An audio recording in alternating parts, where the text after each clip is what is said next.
हम सब ने जीवन में कई कहानियाँ सुनी, पढ़ी या देखी होंगी। इसमें से कुछ कहानियाँ ऐसी होती हैं जो हमारे मन पर गहरी छाप छोड़ जाती हैं। ये कहानी भी कुछ ऐसी ही है। अंत तक देखिए और लाइक कीजिए। कई साल पहले किसी एक राज्य में राजा राज करता था। राजा को घोड़े पालने का बहुत शौक था। राजा के पास वैसे तो कई सारे घोड़े थे, लेकिन उसके पास 4 ऐसे जंगली घोड़े थे जो राजा को काफ़ी पसंद थे। राजा ने इन घोड़ों को ट्रेन करने के लिए कई ट्रेनरों को बुलाया, मगर कोई भी इन घोड़ों को अच्छे से ट्रेन नहीं कर पाया।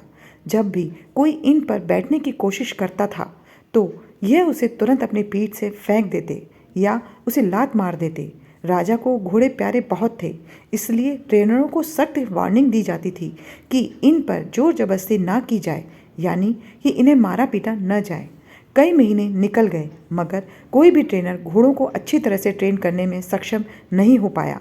तब राजा ने अपने राज्य में ढिंढोरा पिटवाया कि जो भी व्यक्ति इन घोड़ों को अच्छे से ट्रेन कर देगा उसे बहुत बड़ा इनाम दिया जाएगा। कुछ दिनों बाद एक युवक ट्रेनर राजा के पास आया। राजा ने अपनी शर्त की घोड़ों की ट्रेनिंग बिना मार पिटाई होनी चाहिए, ऐसा उस युवक को भी बताया। युवा ने राजा की शर्त मान ली और अपनी तरफ से भी राजा के सामने 2 शर्त रख दी। युवा ट्रेनर बोला, मैं आपकी हर शर्त मानने के लिए तैयार हूँ, मगर मेरी भी 2 शर्तें हैं। जो आप मानो तभी मैं आपके घोड़े को ट्रेन कर पाऊंगा। राजा ने कहा, पहली शर्त तो बताओ। ट्रेनर बोला, पहली शर्त है कि मुझे इन घोड़ों को ट्रेन करने के लिए कुछ महीने या पूरा साल भी लग सकता है, इतना वक्त दिया जाए। और दूसरी शर्त यह है कि इन घोड़ों के खाने पीने रहने का बंदोबस्त पूरा मुझ पर छोड़ दिया जाए। राजा के पास कोई विकल्प नहीं था। कोई भी ट्रेनर आज तक घोड़ों को ट्रेन करने में सफल नहीं हो पाया था और अब तो नई ट्रेनर भी आने बंद हो गए थे।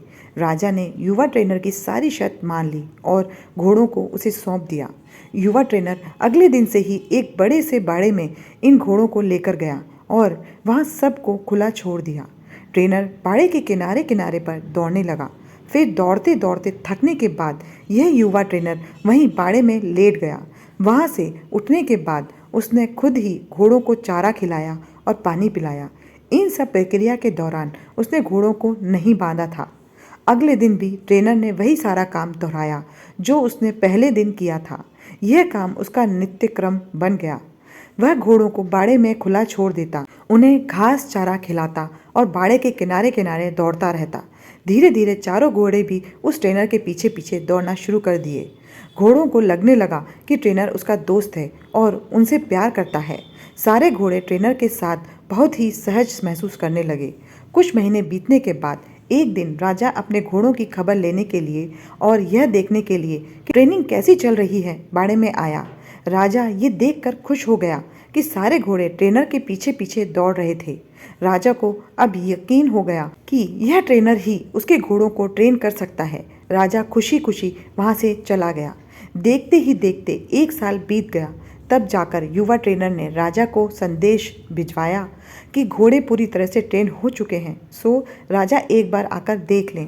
राजा की हाजिरी में युवा ट्रेनर ने एक के बाद एक सभी घोड़ों की सवारी की और उन्हें मनचाही जगह पर ले जाकर दिखाया। राजा ये देखकर बहुत खुश हो गया। राजा ने युवा ट्रेनर से पूछा कि मुझे तुम बताओ कि तुमने ये कैसे किया। युवा ट्रेनर ने राजा को सारी बात समझाते हुए कहा, मैंने सबसे पहले इन घोड़ों को अपनापन महसूस कराया। इसके साथ रहकर मैंने इनको आज़ाद करके ये जताया कि मैं इनका दोस्त हूँ और मैं इनसे प्यार करता हूँ। फिर मैंने इनको खाना और पानी देकर उनके और करीब जाने की कोशिश की और इसके साथ खेलकर इन्हें सिखाने की कोशिश की। इस तरह धीरे धीरे ये मुझे अपने करीब आने देने लगे, अपनी पीठ पर बैठने देते और फिर एक दिन ऐसा भी आया जब मुझे ये पीठ पर बैठाकर दौड़ाने लगे। राजा ने युवा ट्रेनर की समझदारी की प्रशंसा की, उसे वादे के अनुसार लाखों सोने की मोहरें दी और साथ में हमेशा के लिए इन चारों घोड़ों की देखभाल करने की नौकरी भी दी। दोस्तों, कहानी तो बहुत ही मज़ेदार और रोचक है ही, मगर इसका जो सारांश है बहुत ही गहरा है।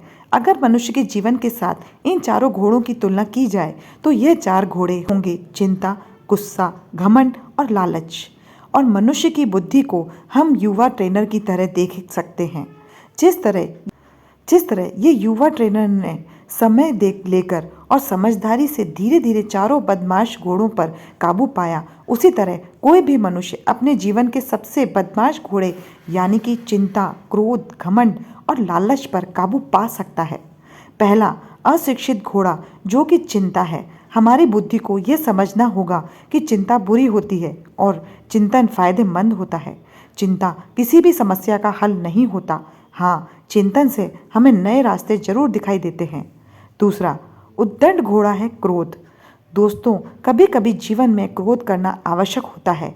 कभी कभी ऐसी परिस्थितियां आती हैं जब आपका कोई मार रहा हो या बेवजह आप पर जुल्म कर रहा हो, तब क्रोध करना कोई बुरी बात नहीं है। मगर क्रोध कब करना है, कैसे करना है, कितना करना है, किस पर करना है, इन सब की लगाम अपने हाथों में रखना बहुत ज़रूरी है।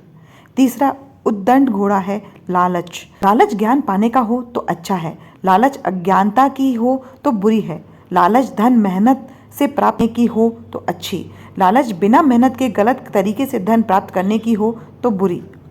चौथा और आखिरी उद्दंड घोड़ा है घमंड। मैं ये काम कर सकता हूँ, इसे गर्व कहेंगे और सिर्फ मैं ही इस काम को कर सकता हूँ, ये घमंड है। बस यही सारे फर्क बुद्धि रूपी ट्रेनर से इन उद्दंड घोड़ों को समझाना होगा। फिर आपके ये चारों बदमाश घोड़े भी देखिए कैसे कंट्रोल में आते हैं।